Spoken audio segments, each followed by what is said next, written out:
ডিম ভাজি কার না ভালো লাগে, আর সেটা যদি হয় শীতের দিনে সকালবেলা এবং রাতে ডিনারে গরম গরম ভাতের সাথে বিভিন্ন রকমের ভর্তা এবং ভাজির সাথে এই ডিম ভাজি দিয়ে গরম গরম ভাত।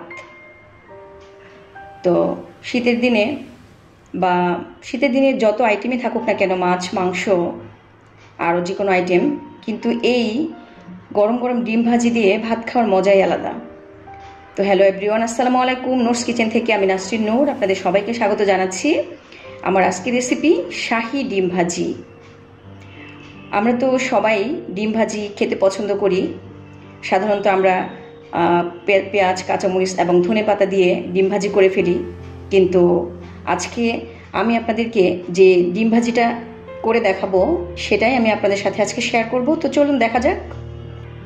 তো এই ডিম ভাজি করার জন্য আমি এখানে একটি বোল নিয়েছি, আর এই বোলে আমি প্রথমে কিছু পেঁয়াজ দিয়ে দিচ্ছি, পেঁয়াজ কুচি। আমি যেহেতু 4টা ডিম ভাজি করব একসাথে, তো আমি এজন্য এখানে বেশ কিছু পেঁয়াজ দিয়েছি, পেঁয়াজ কুচি। আমি 6-7টা কাঁচামরিচ কুচি করে দিয়ে দিচ্ছি। কাঁচামরিচ একটু বেশি দিতে হবে, কাঁচামরিচ না দিলে ডিম ভাজিটা টেস্ট হবে না। এখানে কিছু পেঁয়াজ কলি আমি কুচি করে দিয়ে দিচ্ছি, কিছু ধনেপাতা কুচি দিয়ে দিচ্ছি, কিছু টমেটো কুচি দিয়ে দিচ্ছি, স্বাদ মতো লবণ দিয়ে দিচ্ছি। এবার আমি এগুলোকে একটু হাত দিয়ে ভালো করে মিক্সড করে নিচ্ছি। এবার এর ভিতরে আমি 4টা ডিম দিয়ে দিব। ডিম ভাজি কিন্তু একটু পাতলা ভাজি করার থেকে একটু মোটা করে 2-3টা ডিম একসাথে ভাজি করলে কিন্তু বেশি টেস্ট হয়। ডিমটা একটু ভারী ভারী হয়, খেতে বেশি টেস্ট লাগে। আমি 4টা ডিম দিয়ে দিলাম। এবার আমি ডিমগুলোকে একটু ভালো করে মিশিয়ে নিচ্ছি। আমরা সামার সিজনে এই টমেটোটা ফ্রেশ থাকে না, পেঁয়াজ কলিটা পাওয়া যায় না, ধনেপাতাটা সেরকম পাওয়া যায় না, তাই এভাবে ডিম ভাজিটা করা যায় না। আর এই শীতের সিজনে এগুলো অ্যাভেলেবেল পাওয়া যায়। এগুলো দিয়ে ডিম ভাজি খাওয়ার আসলে মজাটাই আলাদা। এবার আমি ডিমগুলোকে ভেজে নিচ্ছি। ডিম ভাজি করার জন্য আমি একটি প্যান চুলায় বসিয়ে দিয়েছি। আমি এখন প্যানে তেল দিয়ে দিচ্ছি। এই শাহী ডিম ভাজিটা করার জন্য তেলের পরিমাণটা একটু বেশি দিতে হবে, নয়তো এই ডিমটা উল্টাতে একটু প্রবলেম হয়ে যাবে। আমি তেল দিয়ে দিলাম। এবার তেলটা গরম হয়ে আসা পর্যন্ত আমি অপেক্ষা করছি। তেলটা গরম হয়ে এসেছে। আমি এবার এই ডিমটাকে আমি হাফ দিয়ে দিচ্ছি। পুরোটা একসাথে ভাজা যাবে না, পুরোটা একসাথে ভাজতে গেলে সেক্ষেত্রে ডিমটা অনেক বেশি মোটা হবে, তখন এটা উল্টাতে একটু প্রবলেম হয়ে যাবে। এই জন্য একটু আমি অর্ধেক অর্ধেক করে ভাজি করব। ডিমটা একটু ছড়িয়ে দিচ্ছি। এবার এটা একটু ঢেকে দিচ্ছি। খুব হাই হিটে ডিম ভাজি করলে ডিমের নিচটা পুড়ে যাবে আর উপরটা একটু কাঁচা কাঁচা থাকবে। যেহেতু আমি এখানে টমেটো দিয়েছি, পেঁয়াজ কলি দিয়েছি, তো এই জন্য এগুলো একটু কাঁচা কাঁচা থেকে যাবে যদি আমি খুব হাই হিটে এটাকে আমি ভাজি, আর খেতে ভালো লাগবে না ডিমটা। এর জন্য একটু লো থেকে একটু মিডিয়াম আছে রাখতে হবে, এবং একটু ঢাকনা দিলে ডিমটা একটু ফুলবে, খেতে ভালো লাগবে। ডিমটা ঢেকে দেওয়ার কারণে এই যে ডিমটা কতটা ফুলে উঠেছে। এটা যদি আমি ঢেকে না দিতাম তাহলে কিন্তু ডিমটা এতটা ফুলতো না। এখন আমি ডিমটাকে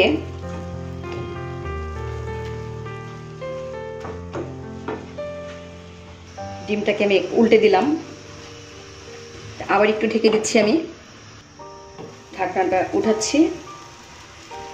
ডিমটা আরেকটা সাইড ভাজা হয়ে গিয়েছে।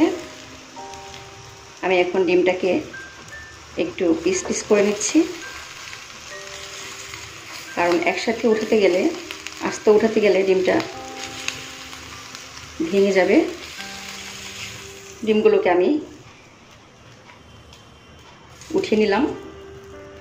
এবার আমি আবারও প্যানে তেল দিয়ে দিচ্ছি, কারণ আমি আগেই বলেছি যে এই শাহী ডিম ভাজিটা করতে অনেক তেল লাগে।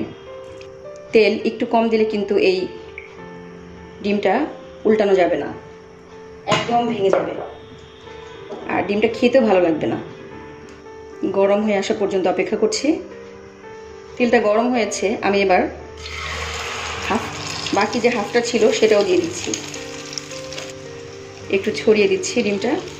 শুধু পেঁয়াজ, কাঁচামরিচ আর ধনেপাতা দিয়েও ডিম ভাজি খেতে ভীষণ মজা, কিন্তু এভাবে টমেটো, পেঁয়াজ কলি, বেশি করে পেঁয়াজ, বেশি করে কাঁচামরিচ, বেশি করে ধনেপাতা দিয়ে এই শাহী ডিম ভাজিটা খাওয়ার আসলে কী যে টেস্ট, যারা খেয়েছেন তারা তো আসলে জানেনই, যারা খাননি তারা অবশ্যই আজকে আমার রেসিপিটা ফলো করে বাসায় বানিয়ে খাবেন।